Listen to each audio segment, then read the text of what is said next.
इस वीडियो में हम बात करने जा रहे हैं हाइजेनबर्ग अनसर्टेनिटी प्रिंसिपल।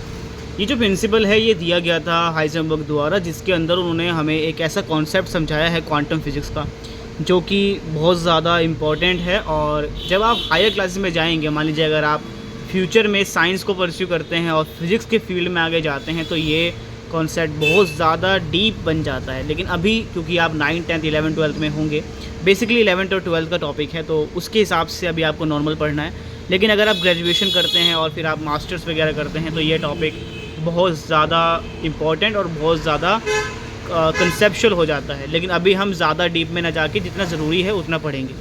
तो ये प्रिंसिपल जो है वो ये कहता है कि आप किसी भी सब एटॉमिक पार्टिकल, जैसे कि इलेक्ट्रॉन, प्रोटॉन या न्यूट्रॉन, इलेक्ट्रॉन, प्रोटॉन या न्यूट्रॉन, क्योंकि ये जो होते हैं ये होते हैं सब एटॉमिक पार्टिकल्स, इनका आप क्या नहीं पता कर सकते, इनकी लोकेशन नहीं पता कर सकते, लोकेशन या फिर आप कह दीजिए इनकी पोजीशन नहीं बता सकते। जैसे फॉर एग्जांपल के लिए अगर आप बात करें, मान लीजिए एक रोड है और इस रोड पर बस वगैरह चल रही है ना, तो ये बस चल रही है, रोड पे बस चल रही है, मूव कर रही है। तो आप न्यूटन के जो नियम है ना, न्यूटन्स लॉज ऑफ मोशन है, अगर आपने पढ़ा हो न्यूटन्स लॉज ऑफ मोशन, तो वो लगाकर उन फॉर्मूले को लगा के आप ये पता कर सकते हैं कि ये बस किस समय कहाँ पहुँचेगी। तो आप इस बस की पोजीशन बता सकते हैं, ठीक है, इसकी लोकेशन पता कर सकते हैं। तभी तो जो ट्रैफिक कंट्रोल्स होते हैं वो पता करते हैं, या जो एयरप्लेन्स होते हैं, एयरप्लेन्स की पोजीशन पता की जा सकती है ना। हम वहाँ पे क्या लगाते हैं, वहाँ पे हम फिज़िक्स लगाते हैं, फिज़िक्स के फॉर्मूले लगाते हैं, उन फॉर्मूले से हम पता कर सकते हैं कि ये एयरप्लेन कहाँ पर होगा, है ना, किस टाइम कहाँ पहुँच जाएगा, पता कर सकते हैं। लेकिन जब हम बात करते हैं इन छोटे छोटे पार्टिकल्स की, तब वहाँ पे न्यूटन की जो फिज़िक्स है वो नहीं लगती है, न्यूटन की जो फिज़िक्स है उन पे काम नहीं करती है। तो इलेक्ट्रॉन, प्रोटॉन, न्यूट्रॉन जैसे छोटे पार्टिकल्स पे आप ये नहीं लगा सकते हैं। और वहाँ पे बात आती है क्वांटम फिजिक्स की। तो क्वांटम फिजिक्स जो होती है वो डील करती है छोटे पार्टिकल्स पर। क्वांटम फिजिक्स में हम इन्हीं के बारे में पढ़ते हैं। तो क्वांटम फिजिक्स का एक टॉपिक है हाइजेनबर्ग अनसर्टेनिटी प्रिंसिपल, जिन्होंने ये कहा था कि आप हमेशा अनसर्टेन रहोगे। अनसर्टेन का मतलब आप कभी ये निश्चित नहीं हो पाओगे, हमेशा अनिश्चित रहोगे, हमेशा आपको ये पक्का नहीं पता होगा कि एग्जैक्ट पोजीशन और एग्जैक्ट मोमेंटम किसी पार्टिकल का क्या होगा। मोमेंटम क्या होता है, मोमेंटम की बात करें तो मोमेंटम को हम लिखते हैं P, मोमेंटम को हम P लिखते हैं, ठीक है। मोमेंटम क्या लिखते हैं, P, और P का फॉर्मूला P इक्वल्स टू होता है मास मल्टीप्लाई बाय वेलोसिटी। यही तो मोमेंटम होता है, मास मल्टीप्लाई बाय वेलोसिटी। एक तरह से आप कह सकते हो कि आप इलेक्ट्रॉन या प्रोटॉन या न्यूट्रॉन जैसे छोटी पार्टिकल्स का वेलोसिटी नहीं पता कर सकते। मास तो चलो पता ही होता है, लेकिन वेलोसिटी नहीं पता कर सकते। तो आप कह सकते हो कि हम किसी भी पार्टिकल की एग्जैक्ट पोजीशन और एग्जैक्ट वेलोसिटी, यानी कि उसकी स्पीड कितनी होगी, एक साथ नहीं बता सकते।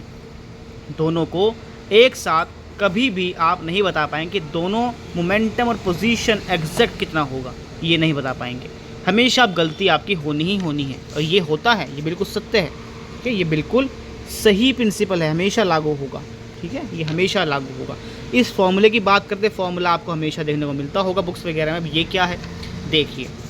अब हम बात करते हैं, पहली बात उन्होंने हमें बताया पोजीशन के बारे में कि आप पोजीशन नहीं बता पाएंगे। तो पोजीशन को हम लिखते हैं x, ये हमने मान लिया इसको x। अब आप हमेशा पोजीशन में क्या करेंगे, गलती करेंगे, एग्जैक्ट तो नहीं बता पाएंगे तो गलती करेंगे। तो आप क्या करेंगे, एरर करेंगे, एरर इन पोजीशन होगा, हमेशा गलती होगी। इसको हम लिखते हैं x, इसको हम लिख देते हैं एरर को डेल, ऐसा डेल्टा बनाकर लिख देते हैं x। तो ये डेल x क्या है, इसका मतलब होता है कितनी गलती आपने की है, error in position, error in position. x का मतलब क्या है, पोजीशन, और डेल x का मतलब क्या है, एरर इन पोजीशन। उस पोजीशन को बताने में कितनी गलती करेंगे आप, उसको डेल x लिखते हैं। ये हो गई पहली बात। दूसरी बात उन्होंने क्या बताई, दूसरी बताई उन्होंने मोमेंटम के बारे में कि आप हमेशा मोमेंटम में भी गलती करेंगे। इसमें तो गलती करेंगे, इसमें भी गलती करेंगे। और इसको हम लिखते हैं P, तो इसको हम लिख देते हैं डेल P। डेल P का मतलब क्या हो गया, एरर इन मोमेंटम। तो मोमेंटम को कैलकुलेट करने में जो आप गलती करेंगे उसको लिखते हैं error in momentum del P। तो ये हो गया उसकी जगह, उसकी पोजीशन, उसका स्थान क्या होगा, वो डेल x है, उसमें गलती होगी, वो डेल x है। और उसका मोमेंटम बताने में जो आप गलती करेंगे, उसकी स्पीड, उसकी वेग, उसका वेलोसिटी बताने में जो आप गलती करेंगे, वो कहीं ना कहीं डेल P से जुड़ा होता है। तो मोमेंटम में गलती करेंगे डेल P, इसमें गलती करेंगे डेल x। और जब ये आप गलती करेंगे तो ये गलती जो आप करेंगे, ये गलती का जो मल्टीप्लाई होगा, मल्टीप्लिकेशन जो होगा गलतियों का, वो हमेशा ज़्यादा होगा या बराबर होगा किसके, h/4 के। हमेशा आप इतनी गलती तो करेंगे ही करेंगे, इससे ज़्यादा भी कर सकते हैं। इसका मतलब क्या है, ग्रेटर। इसका मतलब क्या होता है, ग्रेटर होता है ना, ग्रेटर। तो ये तो होगा ग्रेटर, ग्रेटर। और ये क्या होता है, इक्वल। इसको लिखते हैं इक्वल। तो या तो आप उतनी गलती, बराबर गलती करोगे, इक्वल इतनी गलती करोगे, इससे ग्रेटर करोगे, ज़्यादा करोगे, इससे कम कभी नहीं होगा। आपकी जो गलती होगी ना, उसकी मोमेंटम बताने में, उसका पोजीशन बताने में जो गलती होगी, वो हमेशा इतनी तो होगी ही होगी। इससे ज़्यादा भी हो सकती है, इससे कम कभी नहीं होगी। तो आप इतनी गलती तो करोगे करोगे। अभी गलती कितनी है, h का मतलब क्या होता है, h होता है प्लैंक्स कांस्टेंट, प्लैंक्स कांस्टेंट। और h की वैल्यू होती है, इसकी वैल्यू होती है 6.626 मल्टीप्लाई बाय 10⁻34 जूल सेकेंड। ये वैल्यू है। 4 की वैल्यू को पता है, 4 तो पता है, ये 4 तक नंबर है ना। और पाई क्या होता है, पाई भी एक नंबर होता है, जिसको हम 3.14 करके लिखते हैं। तो ये पूरा एक नंबर है। ये क्या है, ये एक नंबर है पूरा। तो उन्होंने कहा कि आप जो गलती करेंगे वो या तो इस नंबर के बराबर होगा या इससे ज़्यादा होगा। तो आप कभी भी इस नंबर से छोटी गलती नहीं, आप मतलब इतना प्रिसाइज नहीं हो पाएंगे, आप इतनी अच्छी एक्यूरेट जानकारी नहीं दे पाएंगे किसके बारे में, इलेक्ट्रॉन, प्रोटॉन, न्यूट्रॉन के बारे में इतना अच्छा एक्यूरेसी नहीं ला पाएंगे कि आप अपनी गलती को इससे कम कर सकें। हमेशा आप इतनी गलती करोगे करोगे, अब इससे ज़्यादा करोगे। हमेशा आप अनसर्टेन रहोगे, किसमें, किसी भी पार्टिकल के मोमेंटम में या फिर पोजीशन में। इसी को बोलते हैं हाइजेनबर्ग का अनसर्टेनिटी प्रिंसिपल। आप हमेशा अनसर्टेन रहोगे ही रहोगे।